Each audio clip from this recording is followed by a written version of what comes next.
నేను అధ్యక్షుడైన తర్వాత నా ఎస్కార్ట్తో కలిసి ఒక రెస్టారెంట్లో భోజనం చేయడానికి వెళ్ళాము. మేము కూర్చొని సప్లయర్తో మాకు ఏమి కావాలనో అవి ఆర్డర్ చేయడం జరిగినది. మా ముందున్న టేబుల్ వద్ద ఒక వ్యక్తి వడ్డించడానికి వేచి ఉన్నాడు. అతనికి వడ్డించినప్పుడు నేను నా సైనికులలో ఒకరికి ఇలా చెప్పాను, వెళ్ళి ఆ పెద్ద మనిషిని మనతో చేరమని అడగండి అని చెప్పాను. ఆ సైనికుడు నా ఆహ్వానాన్ని అతనికి అందించాడు. ఆ వ్యక్తి లేచి నిలబడి తన ప్లేట్ తీసుకుని నా పక్కనే వచ్చి కూర్చున్నాడు.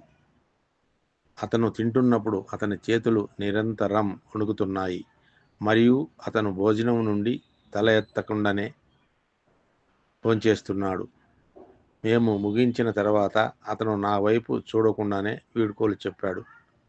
నేను అతనికి వీడ్కోలు చెప్పి వెళ్ళిపోయాను. నా సైనికులలో ఒకరు నాతో ఇలా అన్నాడు, మడీబా, ఈ మనిషి చాలా అనారోగ్యంతో ఉంటాడు. ఎందుకంటే అతను తింటున్నప్పుడు అతని చేతులు వణుకుతున్నాయి. అలా జరగకూడదు. అతని వణుకుకు కారణం వేరే ఉంది అన్నాను నేను.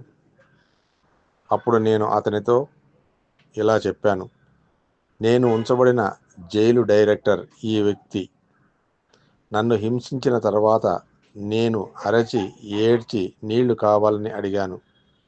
అతను నన్ను అవమానించడానికి వచ్చి ఎగతాళి చేశాడు.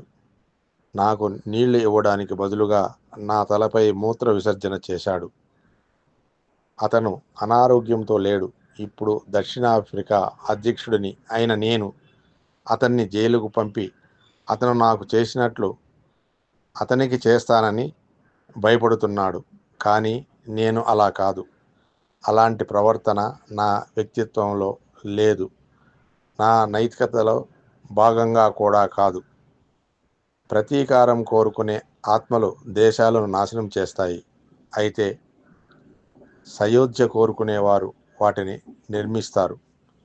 నేను ఇంటి నుండి బయలుదేరినప్పుడు నేను అంటే కోపం, ద్వేషం మరియు ఆగ్రహాన్ని విడిచిపెట్టి వెళ్ళిపోయాను. మరియు ఆగ్రహాన్ని విడిచిపెట్టకపోతే నేను ఎల్లప్పుడూ ఖైదీగానే ఉంటానని నాకు తెలుసు అని అన్నాడు ది గ్రేట్ నెల్సన్ మండేలా గారు.